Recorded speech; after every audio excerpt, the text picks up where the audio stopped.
भोपाल की सेमरा कॉलोनी से लगातार 2 महीने से शराब की दुकान को लेकर प्रदर्शन किया जा रहा है। हम लगातार आपको इससे जुड़ी खबरें बता रहे हैं। कलेक्ट्रेट से भी इसको हटाने के आदेश दे दिए गए थे। उसके बाद निरीक्षण भी किया गया। ये भी साबित हो गया है कि वहाँ पे जो वो अवैध शराब की दुकान है वो सही जगह पे नहीं है, रहवासी कॉलोनी के अंदर है। आसपास उसके मंदिर है, साथ में स्कूल्स भी है, लेकिन फिर भी अभी तक उस दुकान को हटाया नहीं गया है।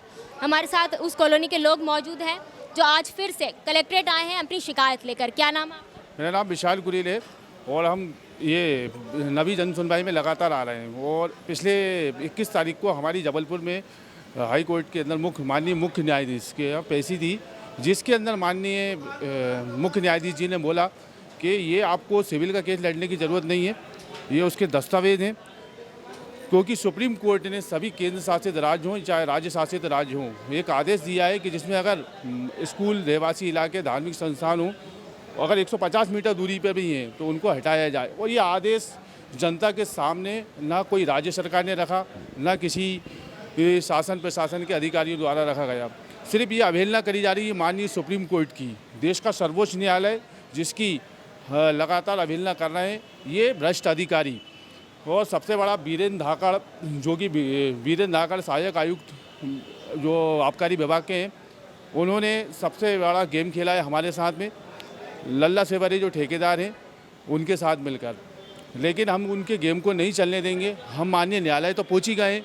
अब हम जो भी अधिकारी जो इस जांच के दायरे में आ रहे हैं, जिन्होंने हमें आश्वासन पे आश्वासन दिए हैं, हम उनको कोर्ट की अवमानना का केस लगाएंगे और ये हम निश्चित है कि हम जीत के आएंगे। शासन प्रशासन तो हमें न्याय नहीं दे रहा है, लेकिन हमें माननीय न्यायालय पे बहुत भरोसा है और उन्होंने हमारे हित में फैसला दिया है। ये कोई शासन प्रशासन के हित में फैसला नहीं दिया। अगर शासन प्रशासन के हित में फैसला दिया होता तो वह ये बोलते कि आपकी याचिका खारिज की जाती है, लेकिन उन्होंने बोला कि आप अपनी याचिका वापस लीजिए और इसके अंदर कोर्ट ऑफ कंटेंट का मामला बनता है। मैं ये केस नंबर दे रहा हूँ, इस केस नंबर के तहत आप फिर से अवमानना का केस दर्ज करिए। कितनी बार आ चुके हैं आप यहाँ पे? मैडम हम 8-10 बार आ चुके हैं और हमारी कोई सुनवाई नहीं। झूठा आसमान देते अगले हफ्ते कह रहे हैं मैडम। शायद हमें ऐसा लग रहा है कि सब मिले हुए हैं और हमारी कोई सुनवाई नहीं हो रही है मैडम। तो हम अगर हमारी सुनवाई नहीं हुई ना तो हम आगे और कुछ कदम उठाएंगे मैडम।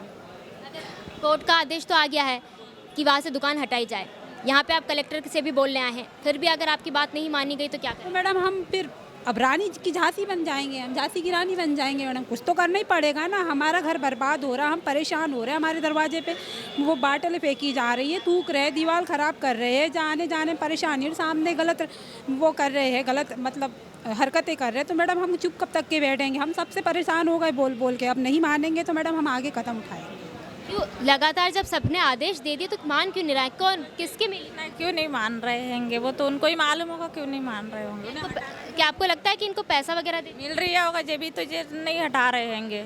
जो देखो रिश्वत इनको मिल रही है तभी तो नहीं है। जब इतने परेशान हो रहे, कितने 2-4 महीने से हम परेशान, हर हफ्ते आते तो इन्हें सुनना चाहिए ना, हटवाना चाहिए। इसमें कितने को नुकसान नहीं हो रही है कि बच्चे बिगड़ रहे हैंगे, माँ बाप परेशान हो रहे हैंगे पी के। ये कानून किसके लिए? गरीबों के लिए तो नहीं। अभी तुम्हें चुनाव में वोट मिलने तो तुम हाथ पैर जोड़ के वोट ले लोगे हैं, तो अब क्यों नहीं सुन रहे हैंगे? सुनना चाहिए ना इनको भी, हटवाना चाहिए कलारी कि गरीबों का अच्छा हो तो इनके और क्या है हो रही तो सुनना चाहिए ना मैडम की महिलाएं वो भी तो उनकी भी तो माँ बहनें होगी, उनके भी वो पैसे वाले हैं तो सुरक्षित है। लेकिन हम गरीब लोग हम सुरक्षित नहीं है ना मैडम, इसलिए बार बार आ रहे हैं। परेशान हो रहे, कब से हो रहे। नवरात्रि में भी हम बैठे उठे सब कुछ करा, उसके बाद भी ये सुनवाई नहीं क्यों नहीं हो रही है?